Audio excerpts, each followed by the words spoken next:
hindi yan rooted. Mabilis siyang matanggal. Kaya kailangan natin ng salita ng Panginoon para maging rooted tayo. The word desire, ang kanyang synonyms ay want. No? Sabi ng Bible, desire, sincere milk of the word. Desire was want. Milk is the word of God. No? Example, para tayo mag-grow, we want the word of God. For example, parents, gusto mong makapagtapos mga anak mo sa pag-aaral. It's want, tama? Want mo, gusto mo makapagtapos sila. Anong gagawin mo para yung gusto mo na makapagtapos sila, di ba, magpursige kang magtrabaho? Di ba? Para merong panggastos araw-araw. Wala naman sigurong magulang na nagpapaaral sa kanyang anak tapos sasabihin, ikaw na maghanap ng bigas, ha? Ikaw na maghanap ng pangbaon mo. Ikaw na maghanap ng panggastos mo sa bahay. Magulang, di ba? Sinusuportahan niyang yung anak. Yung anak naman, gustong makatulong sa kanyang magulang. Anong gagawin niya? Di ba, mag-aral ng mabuti para makapagtapos at makapagtrabaho at makatulong sa magulang. Oh, both examples merong wants and desire na mangyari sa buhay. So, anong ginagawa para maabot nilang kanilang desire? Nagpupursige. Ganon din sa buhay Kristiyano. Kung gusto nating lumago, magpursige tayong magbasa ng salita ng Diyos, mag-desire tayo na lumago at magpagamit sa Diyos, huwag tayong manatiling bata. Diba? Nakikita natin sa daan, minsan yung mga kabataan, sasabihin mo, for example, grade 5 na, pero yung ugali parang grade 1. Ano sasabihin mo? Ang laki-laki na, pero bata pa mag-isip.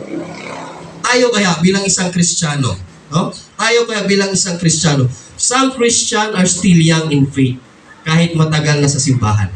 Kahit matagal nang ligtas. Maybe some of us here are still young in faith, others are matured enough.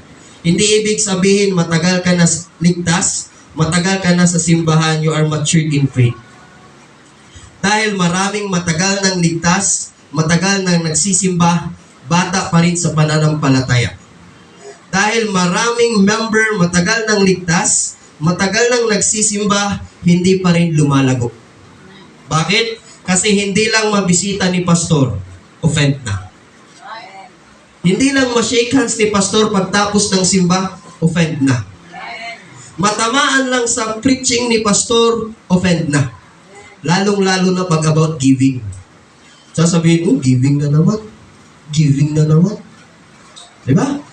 Ganyan karamihan ang mga taong hindi lumalago, mabilis ma-offend. Ito pa ang matindi. Pag nag-preach si pastor about giving, nauuna pang magreklamo.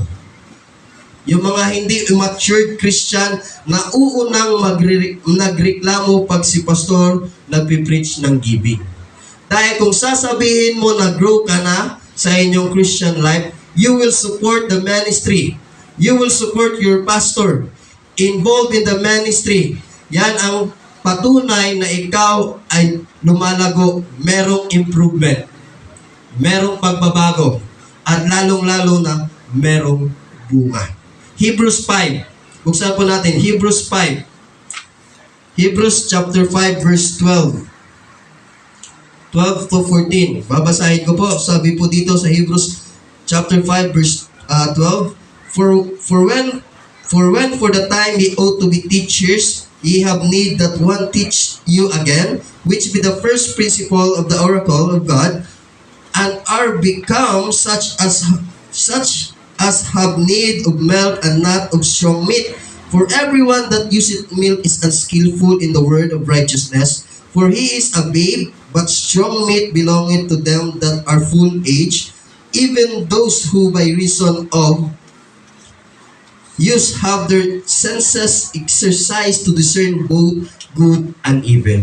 Kung dati tayo po yung tinuturuan, nung bata ka pa, siguro nung bata ka pa, dito ka na sa simbahan, hanggang nag-high school ka, hanggang nag-college ka, hanggang naging professional ka, hanggang nakapag-asawa ka, andito ka sa simbahan.